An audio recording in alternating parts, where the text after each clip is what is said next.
Saudara, saya menemukan satu rahasia dalam Alkitab, bagaimana berkat Tuhan itu dapat mengalir ke dalam hidup keluarga Kristen, mengalir dalam kehidupan rumah tangga Kristen. Dan di dalam kitab Perjanjian Lama, Daud mengungkapkan satu rahasia bagaimana berkat Tuhan dapat mengalir masuk ke dalam setiap rumah tangga, ke dalam hidup orang percaya.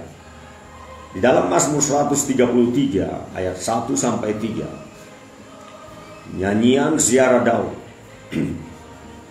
Sungguh alangkah baiknya dan indahnya apabila saudara-saudara diam bersama dengan rukun. Dengan rukun. Seperti minyak yang baik di atas kepala meleleh ke janggut, yang meleleh ke janggut Harun dan ke leher jubahnya. Seperti embun gunung Hermon yang turun ke atas gunung-gunung Sion. Sebab kesanalah Tuhan memerintahkan berkat kehidupan untuk selama-lamanya. Mari kita lihat tentang rumah tangga yang diberkati oleh Tuhan, yang menerima aliran berkat-berkat dari Tuhan. Salah satu kunci daripada kehidupan rumah tangga yang diberkati Tuhan adalah kalau rumah tangga itu suami istri hidup dengan rukun. Hidup dengan rukun. Apakah arti daripada rukun? Dalam kamus dikatakan bahwa rukun itu artinya baik, damai, tidak bertengkar. Nah, mari kita lihat kehidupan suami istri. Apakah dalam rumah tangga kita saling berbuat baik, suami dan istri? Apakah kita hidup dengan damai, tidak bertengkar? Ya, seandainya pernah bertengkar bukan berarti itu kebiasaan kita. Saya pernah bertengkar dengan istri saya, tapi itu bukan kebiasaan saya. Itu pada saat emosi tidak stabil atau ego saya naik. Tetapi pada prinsipnya rumah tangga harus mayoritas kondisinya adalah baik, damai, tidak bertengkar. Nah, itulah definisi daripada rukun. Rupanya kerukunan suami dan istri juga dilihat dan dinilai oleh Tuhan sebelum dia memberi berkat istimewa kepada suami istri. Kalau suami istri itu rukun hidupnya, damai, tidak suka bertengkar, maka berkat diperintahkan ke sana. Daud mengerti rahasia ini sehingga dia berkata dalam Mazmur 133 ayat yang ketiga, sebab kesanalah Tuhan memerintahkan berkat. Kesanalah Tuhan memerintahkan berkat. Kemana saudara? Ke dalam hidup keluarga, ke dalam hidup pribadi-pribadi yang hidup dengan damai, hidup dengan baik kepada orang lain, dan tidak suka bertengkar. Katakan amin. Nah, jadi ini bisa diperluas dalam konteks gereja.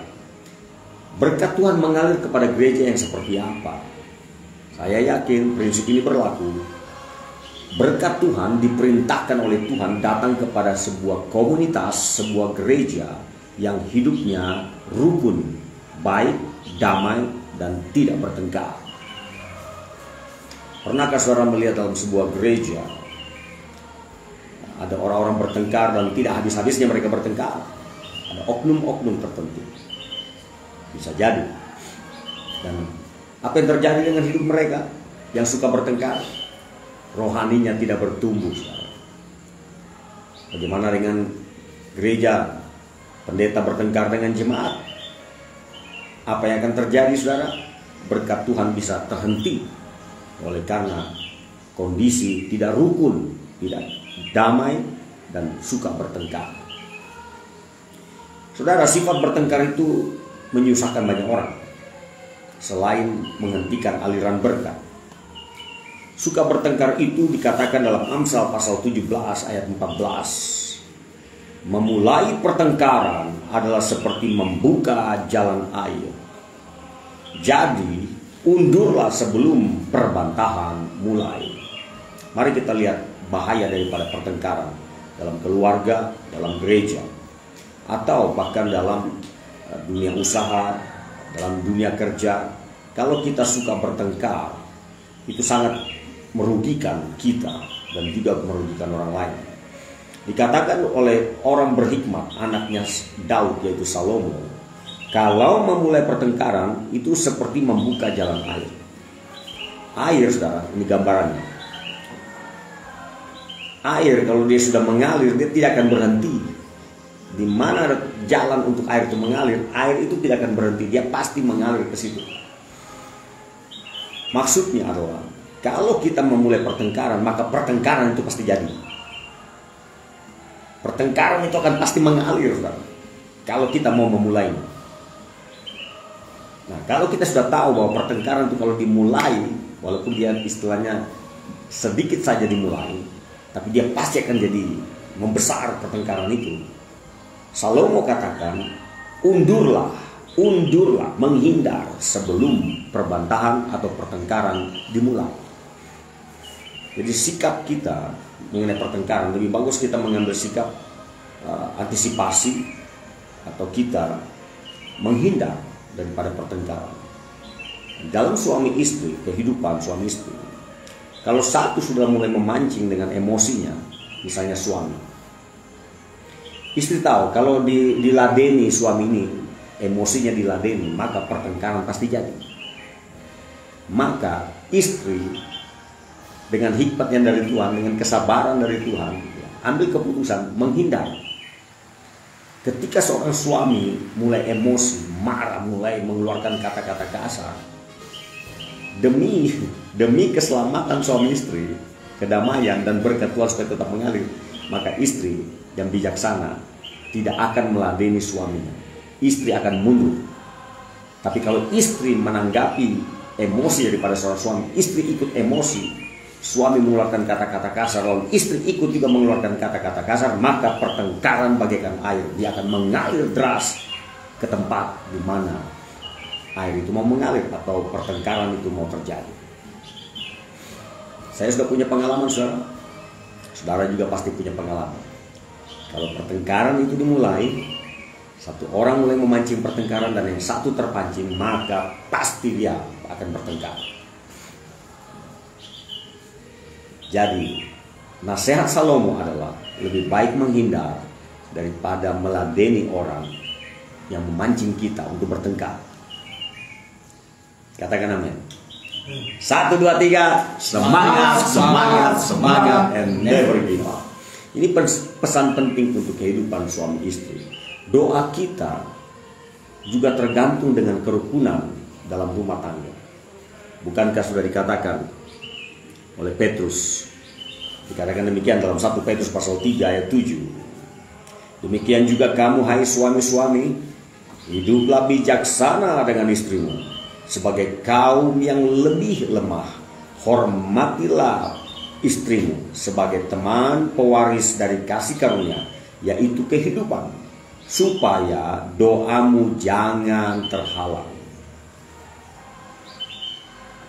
Kita kaitkan dengan perkataan Daud, di mana ada kerukunan, di situ berkat Tuhan diperintahkan datang. Nah, suami-suami yang menghormati istrinya tidak akan suka memancing pertengkaran, karena dia tahu kalau orang sudah bertengkar, hidup tidak rukun, maka berkat juga akan berhenti. Bahkan doa terhalang. Suami-suami, kita para suami, termasuk saya, ingatlah ini, doa seorang suami dapat terhalang oleh karena sikap yang tidak baik, oleh karena suka bertengkar, oleh karena suka pancing emosi istri, mengeluarkan kata-kata kasar. Doa bisa terhalang. Karir kita bisa terhalang, yang tadinya seharusnya naik pangkat, naik level, bisa terhalang. Jadi yang belum menikah ya, Roni, kemudian Daso, ingat ini, kalau sudah menikah, kalau doamu mau didengar oleh Tuhan, maka sikapmu terhadap istrimu akan menjadi penilaian Tuhan. Jadi marilah saudara-saudara, sebagai pendoa-pendoa syafaat, sebagai hamba-hamba Tuhan, kita bersama-sama menjaga kerukunan dalam keluarga kita. Karena kerukunan mendatangkan berkat. Hidup saling berbaik hati kepada pasangan kita, kepada teman-teman kita, kepada anggota gereja, kepada siapa saja. Hidup rukun, baik, damai, tidak suka bertengkar, mendatangkan berkat Tuhan.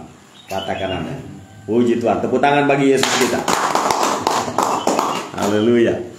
Sampaikan ini kepada teman-teman saudara, kepada suami-suami, supaya ingat ini. Walaupun seorang suami itu rajin berdoa, tapi kalau suka bertengkar, doanya tidak didengar oleh Tuhan.